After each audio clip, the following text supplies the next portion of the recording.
Chapter 2. Perilous Waters. Finn took one last look back at Shumi and Monk as they set sail. He could hear Shumi's laughter.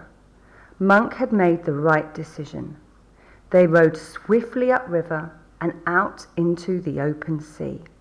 The sunny sky slowly darkened and a cold wind began to blow.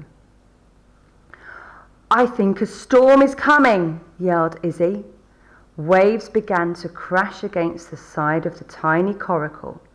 "There's too much water in the bottom of the boat," said Finn grimly. He stood up shakingly, trying to scoop water with his hands. A sudden huge wave knocked him overboard. Izzy saw Finn disappear under the frothy water. He rose to the surface again, but the current was very strong. Within seconds he was a long way from behind the boat. "Finn!" she screamed in terror.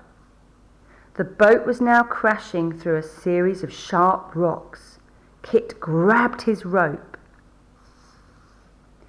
He threw a hooped ring of rope at a jutting rock.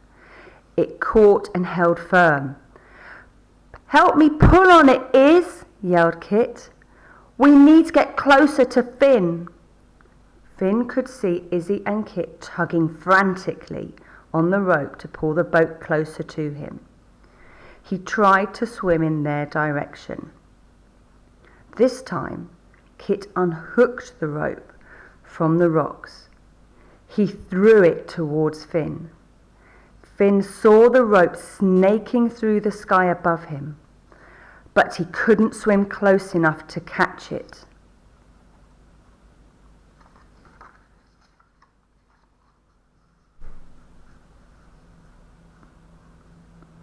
"Again!" yelled Izzy.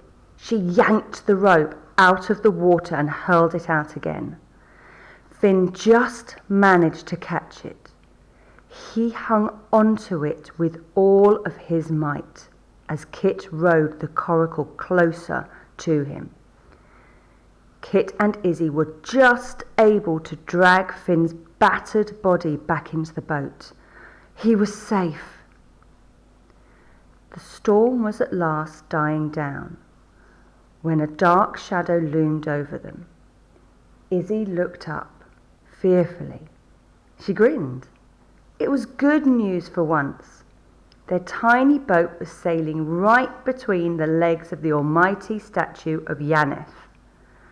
The three of them gazed up at the statue in awe.